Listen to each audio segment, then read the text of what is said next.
حمدا كثيرا طيبا مباركا فيه مباركا عليه كما يحب ربنا يرضى نحمده سبحانه ونشكره ونستعينه ونستهديه ونستغفره ونشهد أن لا إله إلا الله ونشهد أن لا إله إلا الله وحده لا شريك له ونشهد أن محمدا عبده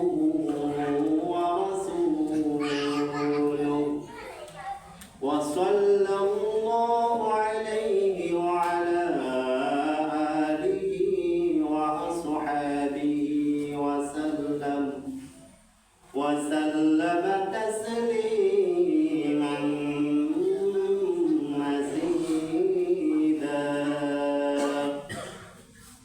أما بعد فأعوذ بالله من الشيطان الرجيم يا أيها الذين آمنوا كتب عليكم الصيام كما كتب على الذين من قبلكم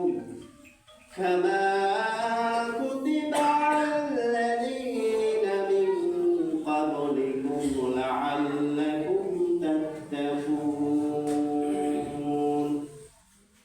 আল্লাহ তাআলার জন্য সমস্ত প্রশংসা সকলে বলে আলহামদুলিল্লাহ অগণিত সালাত ও সালাম বিশ্ব রাসূল নবী মুহাম্মদের উপরে সকলে বলি সাল্লাল্লাহু আলাইহি ওয়াসাল্লাম 9 রমজানুল মুবারক 1447 হিজরি 1432 বঙ্গাব্দে 14 ফাল্গুন 27 ফেব্রুয়ারি 2026 পবিত্র রমজান মুবারক আজকে দ্বিতীয় জুমা খুতবার যে বিষয়বস্তু সেটি হবে সিয়ামের গুরুত্ব এবং ফজিলত সম্পর্কে। গত জুমায় আমি আপনাদেরকে রমজানের সাথে পরিচয় করে দিয়েছি। সেখানে বলা হয়েছিল রমজান শব্দটি মূল মাদ্দা যেটা রমিজা ইয়ারমিজু অর্থাৎ জ্বালিয়ে দেওয়া, পুড়িয়ে দেওয়া, সাক্ষাৎ পুড়িয়ে দেওয়া, ছাই করে দেওয়া, ভস্মীভূত করে দেওয়া। তো এই মাসটির নাম রমজান কেন রাখা হয়েছে?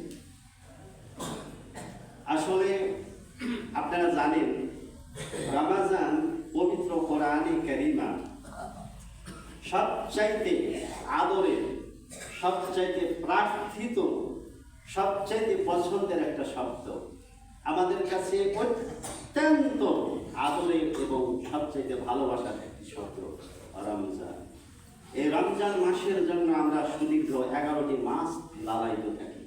বিশেষ করে প্রকৃত ঈমানদার যারা একটি মাস সিয়াম পালন করেছে, এই মাসটির প্রতি অটোমেটিক্যালি মহান আল্লাহ তাআলা এত ভালোবাসার সম্পর্ক, এত মহাব্বতের সম্পর্ক স্থাপন করে দিয়েছেন যে যখন শাওয়াল মাসের চাঁদ পশ্চিম গগনে উদিত হয়, যদিও তারপরের দিন ঈদুল ফিতর আনন্দের খুশি বয়ে নিয়ে আসে, তারপরে প্রকৃত ঈমানদারদের মনে একটা হৃদয় বেদনা কাজ করে, ব্যথা কাজ করে, রমজান চলে গেল। জানি না আল্লাহ পাকের দরবারে আমাদের এই ইবাদত, আমাদের এই পরিশ্রম কতটুকু গৃহীত হয়েছে, কতটুকু মকবুল হয়েছে, এই ব্যথায় ব্যথিত থাকে, মুমিনের হৃদয় কাতর থাকে। ইসলামের ইতিহাস থেকে জানা যায় ওমরে ফারুক রাদিয়াল্লাহু তাআলা আনহু ঈদুল ফিতরের দিন সকালবেলায় কান্না করতেছেন। সকল মানুষ ঈদগাহে যাচ্ছে, তাকবীর ধ্বনি দিতে যাচ্ছে, ওমর ফারুক কান্না করতেছে। ইসলামের দ্বিতীয় খলিফা যেই ওমরকে দেখলে শয়তান শতহাত দূর থেকে পলায়ন। জান্নাতের শুভ সংবাদ প্রাপ্ত একজন সাহাবায়ে কেরাম জিজ্ঞেস করছে, আপনি কাঁদতেছেন এই আজকের ঈদের দিনে, আনন্দের দিনে, কারণ কি? দেখো মহান আল্লাহ রাব্বুল আলামিন এই বিশ্বের সমস্ত মুসলিম নরনারী সিয়াম কবুল করে নিয়েছেন, তাদেরকে আল্লাহ তাআলা জাহান্নাম থেকে মুক্তির পারমিট দিয়ে দিয়েছেন, তাদেরকে আল্লাহ তাআলা জান্নাতে যাওয়ার সনদপত্র গত রাত্রে বিতরণ করে দিয়েছেন। কিন্তু একজন ব্যক্তিকে ক্ষমা করা হয়নি। একজন ব্যক্তি এখনো জান্নাতে যাওয়ার সৌভাগ্য অর্জন করেনি। ওই ব্যক্তিটা জানে না তার ইবাদত কবুল হয়েছে কিনা, তার বান্দেগী আল্লাহ পাকের দরবারে মাকবুল হয়েছে কিনা, গৃহীত হয়েছে কিনা, সে ব্যক্তি জানে না। হতে পারে ওই ব্যক্তিটি আমি। সকল মানুষকে আল্লাহ ক্ষমা করে দিয়েছেন, কিন্তু একজন ব্যক্তিকে ক্ষমা করেননি। হতে পারে সেই ব্যক্তিটি আমি। এই ছিল সাহাবাদের অবস্থা। আর আজকে আমি আপনি 2-4টা ওই মুরগির দানা খাওয়ার মতো সিজদায় ঠোকর মেরে মনে করছেন যে আমি জান্নাত কিনে নিয়েছি। জান্নাত আপনার পিতার পৈতৃক তালুকদার, আপনার বাবার সম্পত্তি, আপনার নামে আল্লাহ তাআলা রেজিস্ট্রি করে দিয়েছেন। যে কোনো ইবাদত করবেন, ইবাদত করার পরে আল্লাহ পাকের কাছে কাতর কণ্ঠে ফরিয়াদ জানাবেন যে আল্লাহ তুমি আমার কষ্টের এই পরিশ্রম এটা যেন পণ্ড শ্রম না হয়, এটা তুমি কবুল করো। এভাবে তো মুমিন ইমানদার ব্যক্তিদের সৎকর্মের মাধ্যমে আল্লাহ তাআলার ইতাআত, আল্লাহ তাআলার আনুগত্যের মাধ্যমে এই রমজান মাসে মুমিনের সমস্ত গুনাহগুলোকে, পাপ রাশিগুলোকে যেগুলো জ্বালিয়ে পুড়িয়ে ছারখার করে দেওয়া হয়, নিঃশেষ করে দিয়ে তার আমল নামাকে একেবারে গুনাহ মুক্ত, কলুষতা মুক্ত করে দেওয়া হয়। এই জন্য এই মাসটির নাম হয়েছে রমাজান।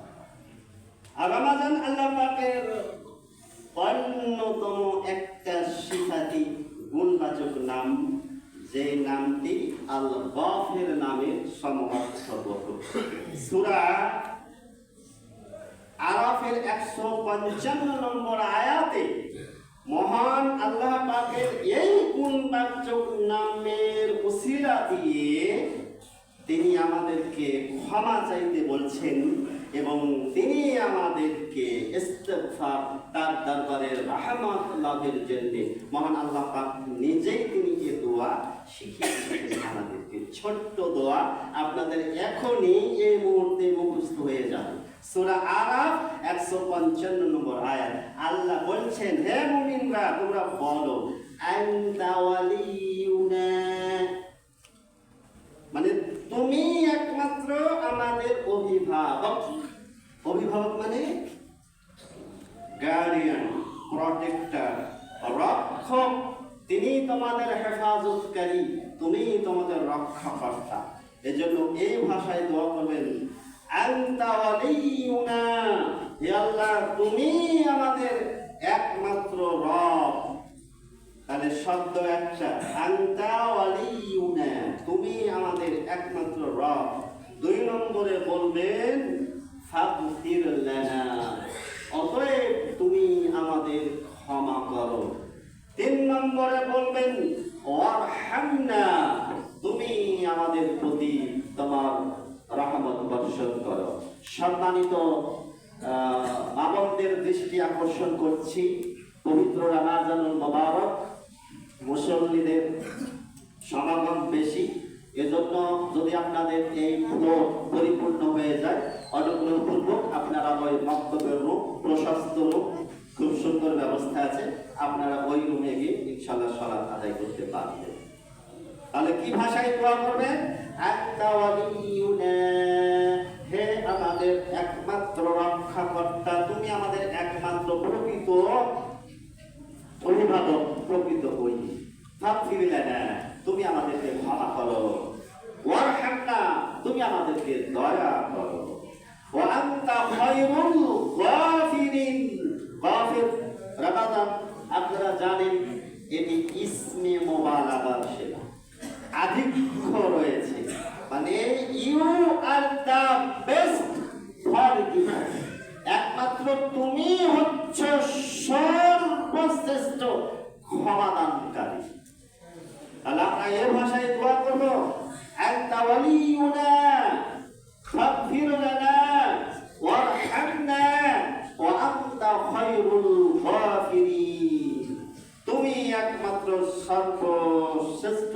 ক্ষমাদানকারী। আল্লাহ পাকের কাছে ক্ষমা চাইলে আল্লাহ তাআলা ক্ষমা করবেন, এ মর্মে আল্লাহ তাআলা তিনি বান্দার সাথে চুক্তিবদ্ধ, ওয়াদাবদ্ধ। আমাদের সাথে মহান আল্লাহ পাকের একটা কন্ট্রাক্ট রয়েছে, একটা চুক্তি রয়েছে, একটা ওয়াদা রয়েছে। আপনারা জানেন পবিত্র রমাদান মাস দোয়া কবুলের মাস। এই মাসের একটি অন্যতম বৈশিষ্ট্য, বান্দার দোয়া কবুল হয় দিনে রাতে 24 ঘন্টা। মহান আল্লাহ তাআলা তার রহমতের দরজা, তার ক্ষমার দরজা উন্মুক্ত করে রেখেছেন। বিশেষ করে প্রতিটা ইফতারের সময়ে বান্দার, অসংখ্য বান্দাদের দোয়া কবুল হয়। মকবুলযোগ্য দোয়া কবুল হয়, আল্লাহ তাআলা দোয়া কবুল করে থাকেন। এর মর্মে আল্লাহ তাআলা নিজেই তিনি আমাদেরকে সিওরিটি দিয়েছেন, তিনি আমাদেরকে নিশ্চয়তা দিয়েছেন। অতএব প্রতিটা মুমিন সায়েম পালনকারী ব্যক্তিদের উচিত হচ্ছে দিনে রাতে যখনই অবকাশ হবে মহান আল্লাহ পাকের কাছে দোয়া করবে, ক্ষমা চাইবে, আল্লাহ পাকের কাছে চাইবে। দিনে রাতে 24 ঘন্টা রমাদান মাসের দোয়া কবুলের সুবর্ণ সুযোগ, এটা গোল্ডেন অপরচুনিটি। এই সুযোগ অবহেলায় কাটিয়ে দিবেন না। সহিহ মুসলিম হাদিসে কুদসি মহান আল্লাহ তাআলা দরদ মাখা ডাক দিয়ে, আপনাকে আদর দিয়ে মহান আল্লাহ তাআলা তার ক্ষমার দিকে ডাকতেছেন। মহান আল্লাহ রাব্বুল আলামিন বান্দার প্রতি যতটা স্নেহ পরায়ণ, যতটা ভালোবাসা, যতটা মনের মাধুরী মিশিয়ে আল্লাহ তাআলা আপনাকে ডাক দিয়ে থাকেন, আপনাকে কাছে টেনে নিয়ে থাকেন। পৃথিবীর কোনো ব্যক্তি আপনার নিকটতম আপনজন মহান আল্লাহ তাআলার মতো এত আপন নয়। একমাত্র মহান আল্লাহ তাআলাই মুমিনের সবচাইতে আপন, সবচাইতে ভালোবাসার পাত্র, সবচাইতে ভালোবাসার সত্তা। অতএব মহান আল্লাহ পাকের এই ডাককে অবশ্যই মূল্যায়ন করবেন। আল্লাহ তাআলা ডাক দিয়ে কি বলছেন? আপনাকে আদরের ডাক দিয়ে কি বলছেন? বলছেন ইয়া ইবাদি, হে আমার বান্দা, ইন্নাকুম তুখতিউন, নিশ্চয় নিশ্চয়, অবশ্যই অবশ্যই তোমরা হচ্ছে গুনাহগার, তোমরা হচ্ছে পাপী, তোমরা হচ্ছে গুনাহগার, তোমরা হচ্ছে পাপী, তোমরা সবাই অপরাধী, তোমরা সবাই পাপ করছো, তোমরা সবাই পাপের সাথে ডুবন্ত আছো, ডুবে আছো, পাপের জর্জরিত আছো। বানি আদমের এমন কেউ নাই যে পাপ করে না, সবাই তোমরা পাপী, সবাই পাপ করছো। কোন অবস্থায় কখন পাপ করছো? আল্লাহ বলছেন বিল্লাইলি, তোমরা রাত্রিতেও পাপ করছো, ওয়ান নাহারি, তোমরা দিনেও পাপ করছো, তোমরা দিনে রাতে পাপে ডুবে আছো।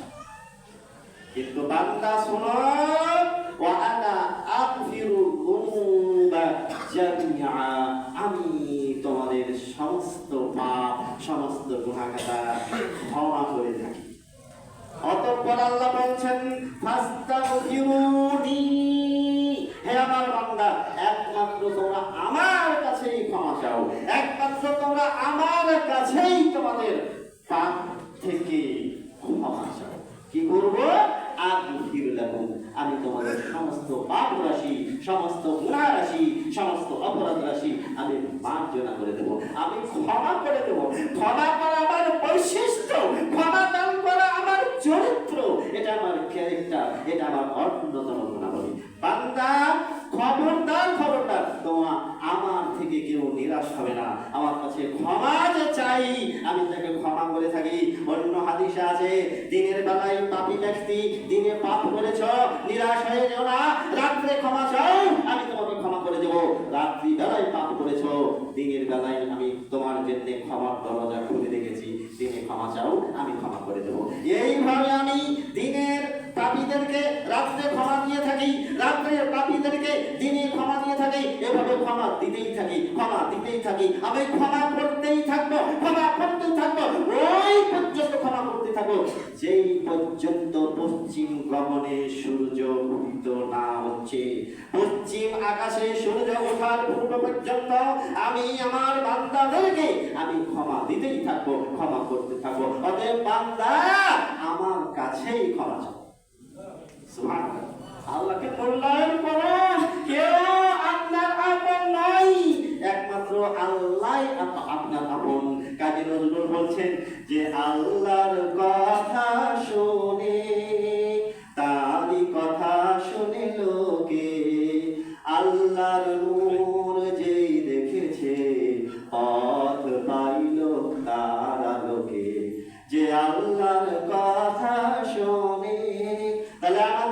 করণীয়? আমাদেরকে আল্লাহর কথা শুনে আমল করতে হবে। আল্লাহ যা নির্দেশ করেছেন সেই নির্দেশ অক্ষরে অক্ষরে বাস্তবায়িত করতে হবে, তাহলে আপনার কথাও আল্লাহ শুনবেন। এরপরে আল্লাহ বলছেন, ইয়া ইবাদি, হে আমার বান্দা, তোমরা শুনে রেখো, কুল্লুকুম জাউন, তোমরা সবাই হাঙ্গার, তোমরা সবাই ক্ষুধার্ত, তোমরা সবাই মুমুক্ষ, তোমরা সবাই ক্ষুধার্ত, অভাবগ্রস্ত। তবে হ্যাঁ, মান আতআমতুহু, আমি যাকে খাদ্য দান করি সেই খাদ্য দান, আমি যাকে খাওয়াই সেই খেতে পায়। অতএব খাবার চাও আমার কাছে, খাদ্য চাও আমার কাছে, ফাস্তাতঈমুনি, একমাত্র আমার কাছেই খাদ্য চাও। খাবারের জন্য আমার কাছে তোমার হাতটা বাড়ায় দাও। উতঈমুকুম, তাহলে আমি তোমাকে খাদ্য খাওয়াবো। তাহলে খাবার কে দেন? আল্লাহ দেন। আল্লাহ, তোমার হুকুম তরক করি আমি প্রতি পাই, তবু আলো দিয়ে বাতাস দিয়ে বাঁচাও এ বান্দাই।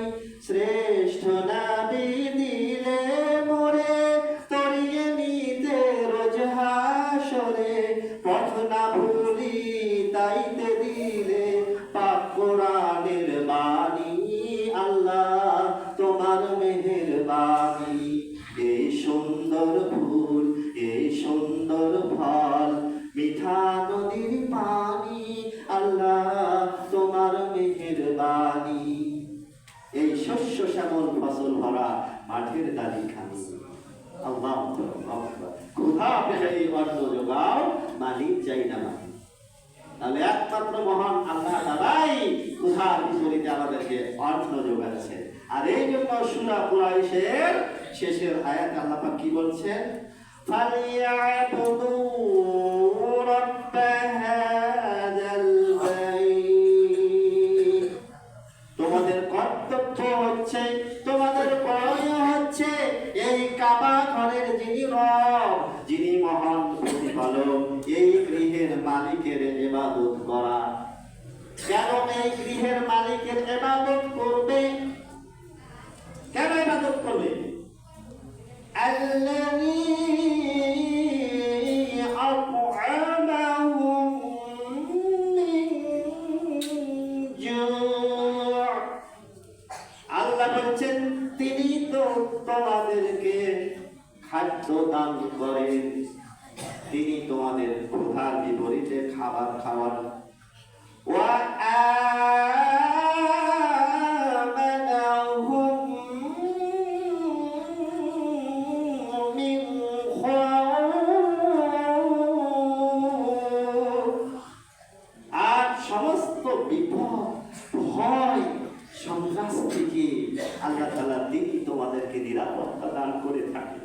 সুবহানাল্লাহ, আল্লাহ তাআলা আমাদের নিরাপত্তার জন্য প্রত্যেকটা ব্যক্তির পিছনে মহান আল্লাহ তাআলা ফেরেশতাকে গাইডার হিসাবে, ওয়াচার হিসাবে, পাহারাদার হিসাবে তিনি নিয়োগ করে দিয়েছেন। যদি এই ফেরেশতা না থাকতো, জিন শয়তানেরা আপনাদেরকে উঠিয়ে নিয়ে ওই পাহাড়ের সেই উঁচু টিলায় কোন এক জনপ্রান্তরে নিয়ে আপনাকে হত্যা করে ফেলতো। কিন্তু ফেরেশতা আপনাকে সার্বক্ষণিক 24 ঘন্টা পাহারা দিতেছেন বিধায় জিন শয়তানেরা আপনার প্রতি আক্রমণ করতে সাহস পায় না। মহান আল্লাহ পাকের এই নিয়ামত আপনি কি দিয়ে পরিশোধ করবেন?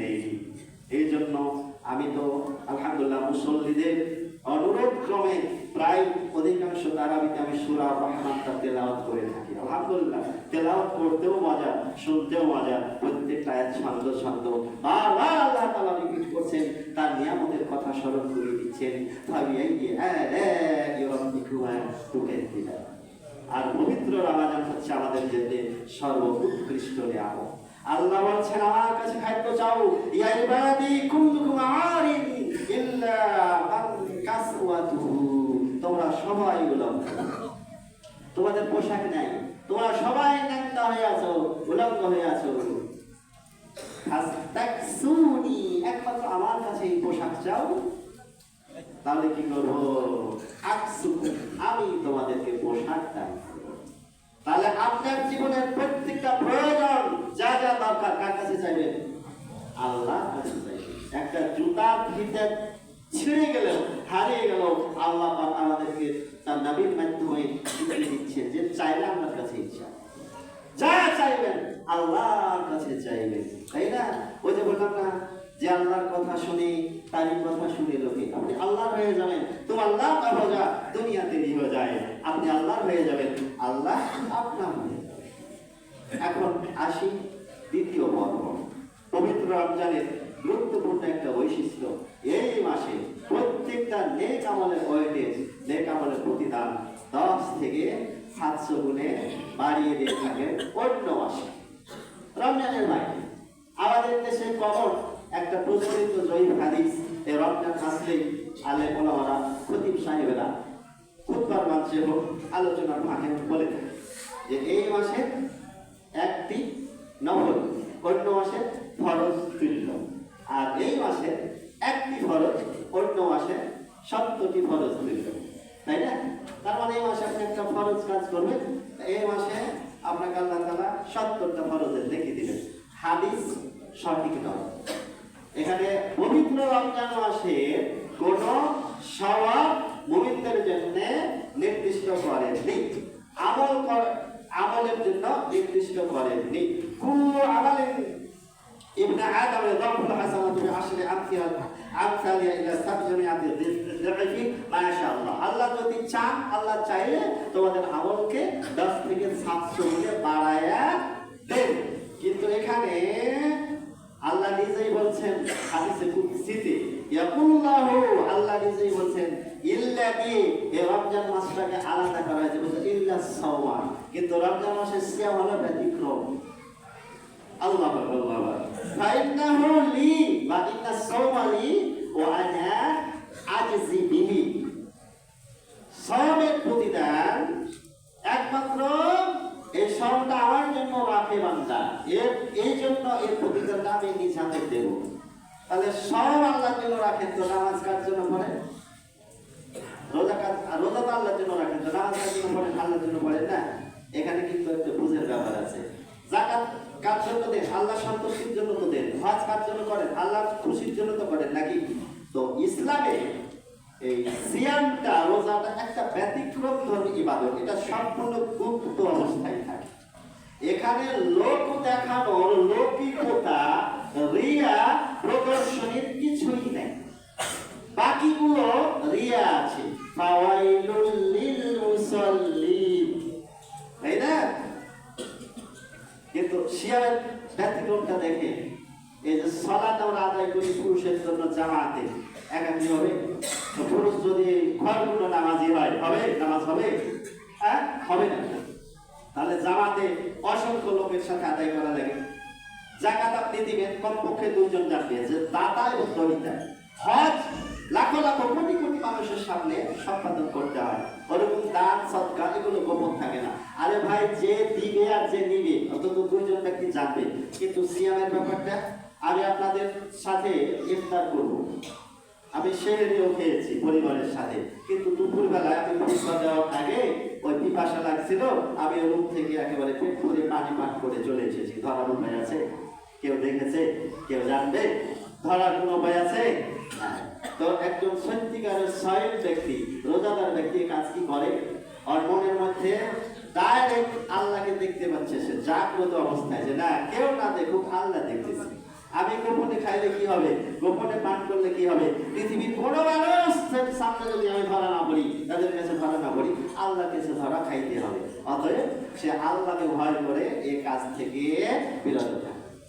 এর জন্য আল্লাহ তাআলা এই কথা বলছেন যে একমাত্র বান্দা সিয়ামটা, রোজাটা আমার জন্যই রাখে, আমার খুশির জন্য রাখে। ওই জন্য আনা আজিজি বিয়ে, পুরস্কারটা আমি নিজ হাতে দেব।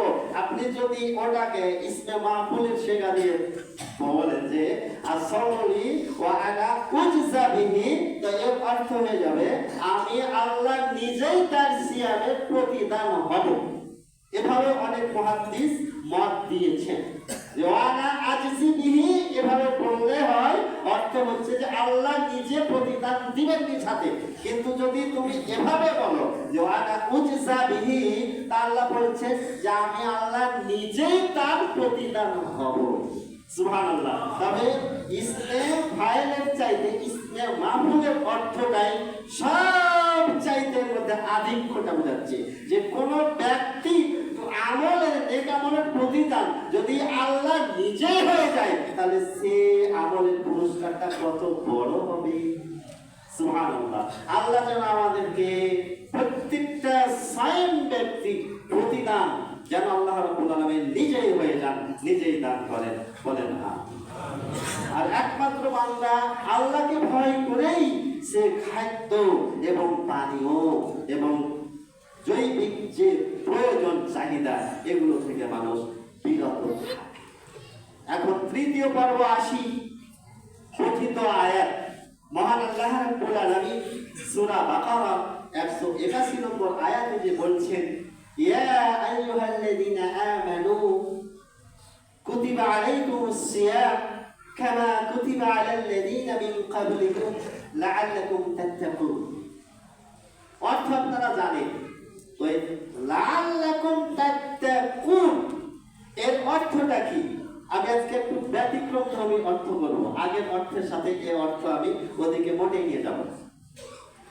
প্রত্যেকটা জিনিসের পিছনে মহান আল্লাহ রাব্বুল আলামিন যে সমস্ত সৃষ্টি, আল্লাহ পাকের প্রত্যেকটা সৃষ্টির পিছনে কোনো না কোনো উদ্দেশ্য নিয়ে মহান আল্লাহ তাআলা এগুলো সৃষ্টি করেছেন। বিনা উদ্দেশ্যে কোনো কিছু সৃষ্টি করেন না। জিন এবং মানুষ সৃষ্টির কোন উদ্দেশ্য ছিল আল্লাহ ইবাদত করা। তাহলে সালাত আমাদেরকে দিয়েছেন। এই যে ইবাদত, এই যে আমলগুলো আল্লাহ পাকের পক্ষ থেকে আগত যে বিধান, এই ইবাদতগুলো দানের পিছনেও মহান আল্লাহ তাআলা নির্দিষ্ট একটা উদ্দেশ্য আছে। এক এক ইবাদতের উদ্দেশ্য এক একটা, হজের উদ্দেশ্য একটা, অন্য সিয়ামের উদ্দেশ্য আলাদা, সালাতের উদ্দেশ্য আলাদা, যাকাতের উদ্দেশ্য আলাদা। প্রত্যেকটা ইবাদতের নির্দিষ্ট একটা বৈশিষ্ট্য আছে, যেটাকে বলা হয় ক্যারেক্টারিস্টিক। তার আলাদা আলাদা চরিত্র আছে। যদিও কোনোটার সাথে কোনোটা মিলে যায়, কিন্তু ইসলামের যে মৌলিক ইবাদতগুলো, এক একটা ইবাদত মহান আল্লাহ তাআলা ফরজ করেছেন এক একটা উদ্দেশ্য নিয়ে। কথা কি বুঝতে পারছেন?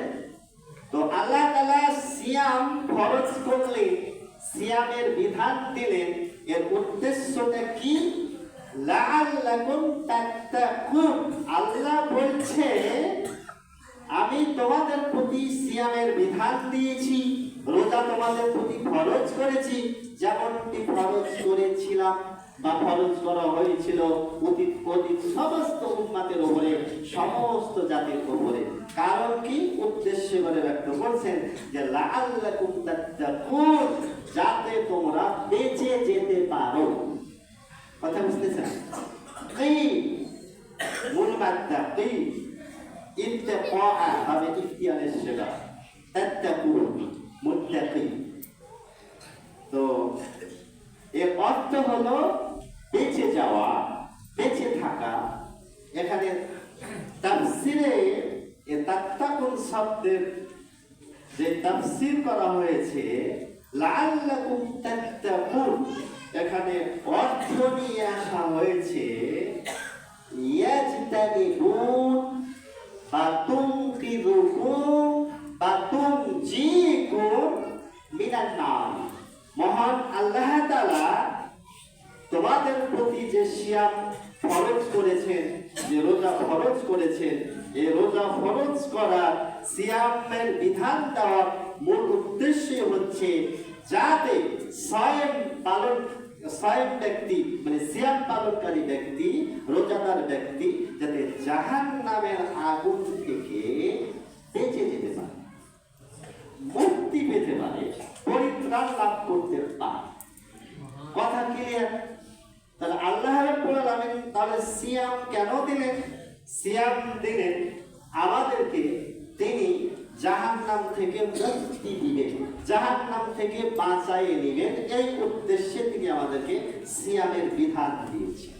তাহলে কোরআনের আয়াত প্রমাণ করে সিয়ামের মূল উদ্দেশ্য হলো সায়েম ব্যক্তিকে, রোজাদার ব্যক্তিকে জাহান্নাম থেকে মুক্তি দেয়া। এখন এর পিছনে, এই আয়াতের পিছনে হাদিস পেশ করছি আমি। সহিহ বুখারী ওই জায়গায় প্রায় 4 জায়গায় হাদিস নিয়ে এসেছে। 1904, 1894, 1903, 1904, 6057। সহিহ মুসলিমে আসছে 2761, 2762। আবু দাউদে আসছে 2362, 2363। তিরমিজিতে আসছে 707 নম্বরে। নাসাইতে আসছে 2115, 2230। ইবনে মাজায় আসছে 1639। মুসনাদে আহমদে আসছে 7679। আর তারগিবে আসছে 971। মিসকাতে আসছে 1999। হাদিসের রাবী আবু হুরায়রা রাদিয়াল্লাহু তাআলা আনহু বর্ণনা করেছেন। আবার অন্য কোন বর্ণনাতে উসমান রাদিয়াল্লাহু আনহুর নাম এসেছে। আল্লাহ বলছেন যে আস-সাওমু জুন্নাতুম মিনান নারি। সাওম হচ্ছে জাহান্নামের আগুন থেকে মুক্তি পাওয়া, পরিত্রাণ লাভের জন্য ঢাল স্বরূপ, মানে প্রটেকশন শিল্ড, প্রটেক্টেড মানে সুরক্ষিত দুর্গ, নিরাপত্তা বেষ্টনী, নিরাপদ আলয়। আপনাকে এই সিয়াম একেবারে জাহান্নামের আগুন থেকে সুরক্ষিত রাখবে। আরো হাদিস পেশ করছি এখন, বেশ কয়েকটি হাদিস। তাহলে মহান আল্লাহ রাব্বুল আলামিন এই সিয়ামে যে উদ্দেশ্য একেবারে ক্লিয়ার করে দিয়েছেন, পরিষ্কার করে জানাই দিয়েছেন তার নবীর মাধ্যমে। সিয়াম আপনাকে জাহান্নামের আগুন থেকে রক্ষা করবে, পরিত্রাণ দেবে। এই বিশ্বাস নিয়ে আপনি সিয়াম পালন করবেন। সহিহ বুখারী 2894, সহিহ মুসলিম 2767, তাবারানী 3249, আর তারগিব 988, মিসকাত 2053। আবু হুরায়রা এবং আবু সাঈদ খুদরী রাদিয়াল্লাহু তাআলা আনহু যৌথ সাহাবী। আল্লাহ নবী বলছেন, মান সামা ইয়াওমান ফি সাবিলিল্লাহ, যেই ব্যক্তি আল্লাহর রাস্তায়, আল্লাহর পথে একমাত্র মহান আল্লাহ রাব্বুল আলামিনকে রাজি খুশি করার জন্য, তার সন্তুষ্টি লাভের উদ্দেশ্যে মাত্র একটি দিনে একটি সিয়াম পালন করবে, একটি রোজা রাখবে, বা'আদাল্লাহু ওয়াজহাহু আনিন নারি 70 খরিফা। অন্য বর্ণনায় আছে বুরিদাত মিনহুন নারু মাসীরাতাম মিআতু আমী। মহান আল্লাহ রাব্বুল আলামিন তাকে, মানে তার চেহারাকে 70 বছর বা 100 বছর জাহান্নাম থেকে দূরত্বে রাখবে। সুবহানাল্লাহ। তো 70, 100 এটা আপনি সংখ্যা দিয়ে পরিমাপ করতে পারবেন না। আপনার খুব প্রিয় বন্ধু, আমাদের চাঁপাইনবাবগঞ্জের ভাষায় বলা হয় দোস্ত, মেরে প্যারে দোস্ত, ও আমার প্যারে দোস্ত, আমার ভালোবাসার মানুষ, আমার খুব ঘনিষ্ঠ ব্যক্তি, কি ব্যাপার ভুলে গেছো? কতদিন যেন আমার বাসায় তোমার পদধূলি পড়েনি, আমার ছেলে নেই তো তোমার কথা প্রায় বলে, যাও না কেন? আর বলো না, সময় পাই না। তুমি তো জানো ব্যবসা বাণিজ্য নিয়ে ব্যস্ত থাকি, সময় কই। তা আল্লাহ যদি আমার হাতে সময় দেয়, তাহলে হাতে সময় দেয় দেখি। হাতে মানে কি? এটা ঠিক রূপক, তাই না? এবার পরিভাষায় আমার হাত যদি সময় হবে, আমার হাতে সময় পেলে আমি 1 বার 10 বার যাবো, 100 বার যাবো। তো কি গুনে গুনে 10 বার যাবে, গুনে গুনে 100 বার যাবে, এক একটা পরিভাষা, তাই না? আল্লাহ এখানে বলছেন 70 বছর বা 100 বছর, এটা মুখ্য উদ্দেশ্য না। আল্লাহর সন্তুষ্টি লাভের নিমিত্তে, জাহান্নাম থেকে মুক্তি লাভ করার নিয়তে কেউ যদি একটি দিনের একটি সিয়াম রাখে, মহান আল্লাহ পাক তাকে জাহান্নামে দিবেন না। তাকে জাহান্নামে যাওয়াটা অসম্ভব, ওটাই হাদিসের ভাষায় বলা হচ্ছে। সুবহানাল্লাহ, সুবহানাল্লাহ। তাহলে সিয়ামের গুরুত্বপূর্ণ যে বৈশিষ্ট্যটা, সিয়াম খুব পাওয়ারফুল, খুব শক্তিশালী, খুব ক্ষমতাবান ইবাদত। এ খুব দাপট রাখে, অন্যান্য ইবাদতের ক্ষমতা সিয়ামের মতো নয়। সিয়াম আলাদাই আপন মহিমায় উদ্ভাসিত, চিরভাষ্য একটাই বাদ, এর ক্ষমতা বিরাট। এজন্য সিয়ামের কোন ফজিলত আল্লাহ রাব্বুল আলামিন নির্দিষ্ট করেন। পবিত্র কোরআন এবং সহিহ হাদিস খুলে আপনি পাবেন না যে একটি সিয়াম রাখলে আল্লাহ তাআলা আপনাকে এত কোটি কোটি নেকি দিবেন, এটা আপনি কোথাও পাবেন না। সিয়ামের কোন সওয়াব, কোন নেকি আল্লাহ তাআলা নির্দিষ্ট করেননি। সিয়ামের প্রতিদান, সিয়ামের পুরস্কার হচ্ছে ডাইরেক্ট জাহান্নাম থেকে মুক্তি পাওয়া এবং ডাইরেক্ট জান্নাতে চলে যাওয়া। এবারে দেখেন, তাহলে সিয়াম আপনাকে জাহান্নাম থেকে বাঁচাবে আর সিয়াম আপনাকে জান্নাতে প্রবেশ করিয়ে দিবে। এবারে দলিল দিই, আল্লাহু আকবার। ইবনে হিব্বান 3425, 3426, মুস্তাদরাক হাকিম 1530। আবু উমামা বাহিরি রাদিয়াল্লাহু তাআলা আনহু একজন সাহাবী, প্রখ্যাত সাহাবী, আল্লাহ রাসূলের কাছে এসে বলছেন, ইয়া রাসূলুল্লাহ সাল্লাল্লাহু আলাইহি ওয়াসাল্লাম, হে আল্লাহর রাসূল সাল্লাল্লাহু আলাইহি ওয়াসাল্লাম, দুল্লানি, আরেকটা পরিভাষা হচ্ছে আল্লিমনি, আরেকটি পরিভাষা হচ্ছে আখবিরুনি, একই অর্থ। হে আল্লাহ নবী, আপনি আমাকে জানিয়ে দেন, আপনি আমাকে বলে দেন, আমাকে অবহিত করিয়ে দেন, আমাকে ওই আমলের খবর দিয়ে দেন, ওই আমলের কথাটা বলে দেন। কোন আমল? আলা আমালিন, যে আমলটা আমি করলে আদখুলু বিহিল জান্নাতা, একেবারে সরাসরি কোনো কথা নয়, আমি জান্নাতে চলে যাব, জান্নাতে প্রবেশ করব, এরকম একটা আমলের কথা আপনি বলে দেন। তখন আল্লাহ রাসূল সাল্লাল্লাহু আলাইহি ওয়াসাল্লাম বলছেন, তিনি বললেন, আলাইকা বিস-সাওমি, এখন তোমার কর্তব্য হচ্ছে, তুমি তো জান্নাতে যাওয়ার জন্য আমলের কথা আমাকে বললে, তাহলে তুমি যদি জান্নাতে যেতে চাও, যে আমলের মাধ্যমে তুমি জান্নাতে যেতে চাও, যে আমল তোমাকে জান্নাতে প্রবেশ করাবে, এখন তোমার করণীয় কি? তোমার কর্তব্য কি? আলাইকা বিস-সাওম, তুমি এখন সিয়াম রাখো, রোজা রাখো, সিয়াম পালন করো। فإنه لا مثل له فإنه لا عدل له, নিশ্চয় জান্নাতে একজন ব্যক্তিকে নেওয়ার ক্ষেত্রে, একজন ব্যক্তিকে জান্নাতে প্রবেশ করানোর ক্ষেত্রে সিয়ামের অনুরূপ, রোজার সমকক্ষ, রোজার সমতুল্য আর কোন আমলই তুমি পাবে না।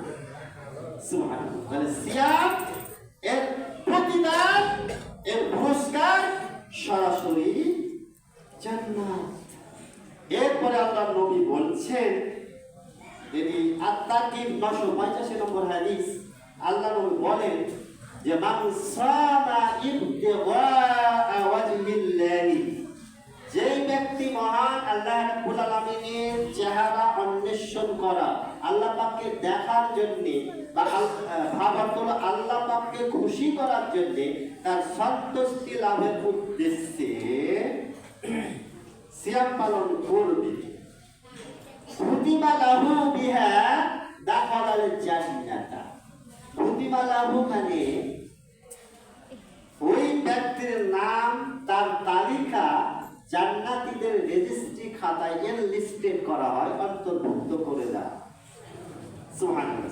মানে আপনি আল্লাহ পাকের উদ্দেশ্যে, আল্লাহ পাকের সন্তুষ্টির জন্য একটা দিন সিয়াম রাখবেন, আল্লাহ নবী বলছেন ওই ব্যক্তি জান্নাতীদের অন্তর্ভুক্ত হয়ে যায়, রেজিস্টার খাতায় তার নামটা লিখে নেওয়া হয়।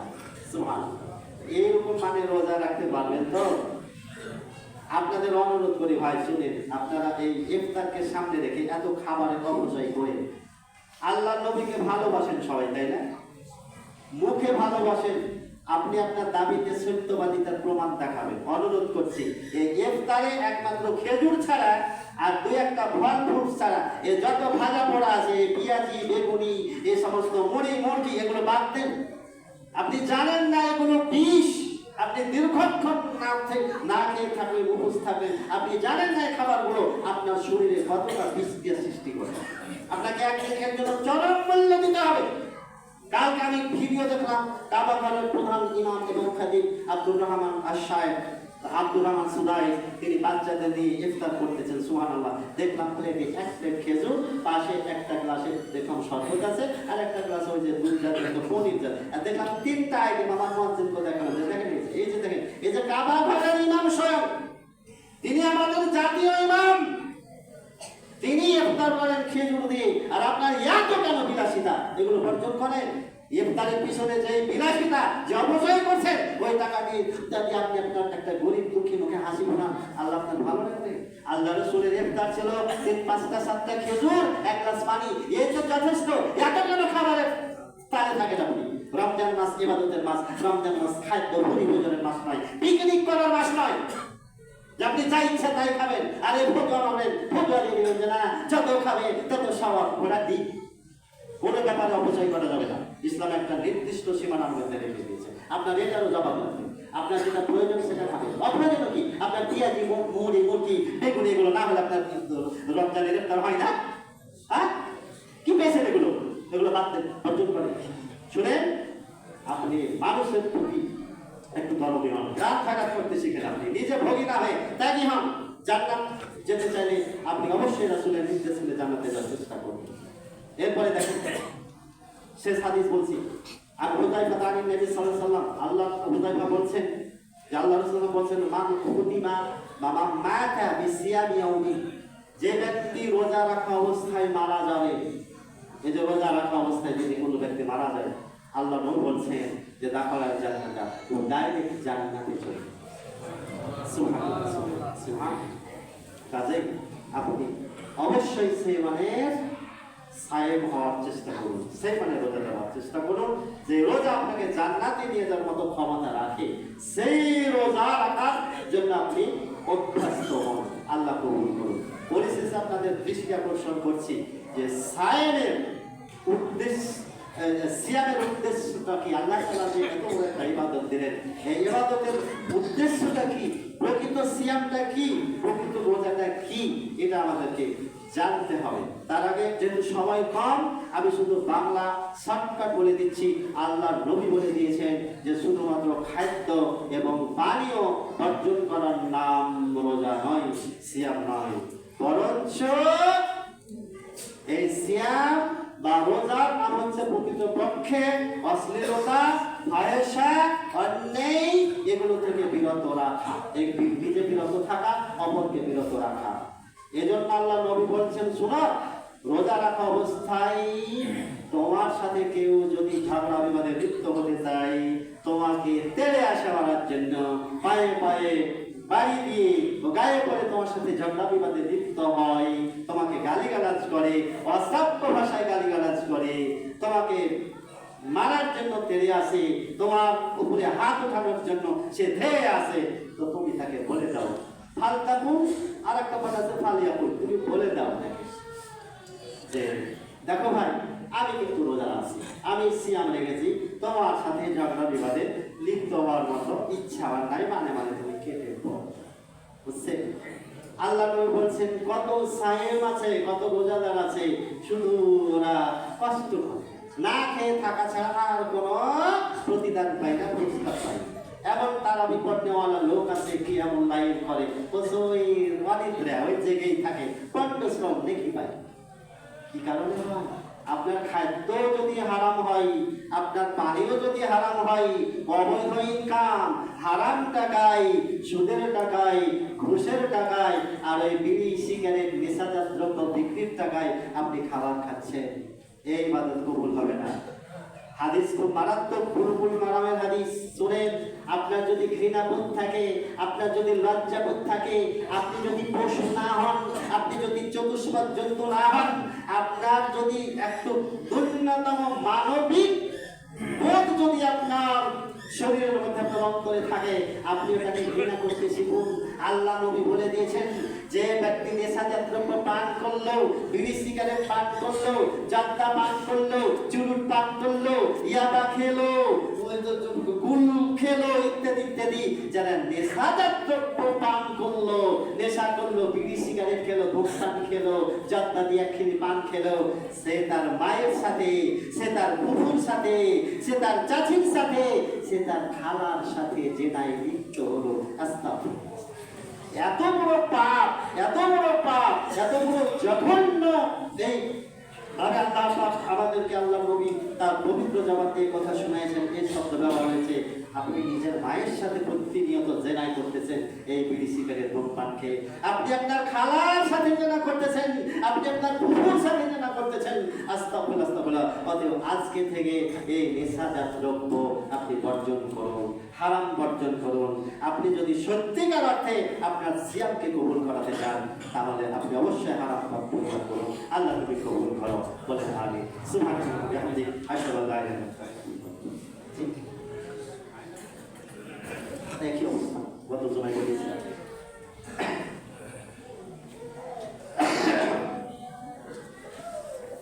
পবিত্র রমজান মাস দোয়া কবুলের মাস। তো আমার জন্য একটু দোয়া চাচ্ছি, আপনারা করে দিবেন না, টাকা পয়সা আমি চাচ্ছি না, আমার জন্য একটু দোয়া করবেন আন্তরিকভাবে। সেটা হলো একজন আলেমের এলেম হলো প্রকৃত অস্ত্র, তাই না? এলেম না থাকলে আপনি কি দিয়ে ফতোয়া দিবেন? তো এলেম তো বাড়ি এমনি আপনার হেঁটে হেঁটে আসেন আপনার বাসায়, এজন্য আপনাকে পর্যাপ্ত পরিমাণ নিত্য প্রয়োজনীয় কিতাবগুলো আপনার ব্যক্তিগত লাইব্রেরিতে থাকা লাগবে, তাই কি না? তো আমি এই মাসে পবিত্র রমজানে নিয়াত করেছি ফাতহুল বারী 15 খণ্ড এবং ইমাম ইবনে তাইমিয়ার ফাতাওয়া মাজমুআ প্রায় 42 খণ্ড।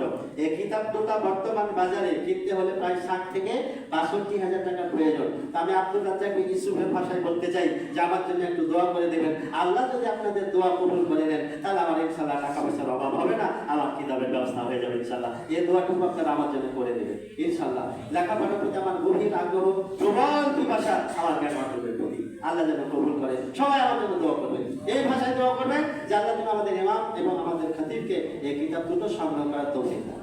আল্লাহ কোথা থেকে ব্যবস্থা করবে আল্লাহই জানে, তাই না?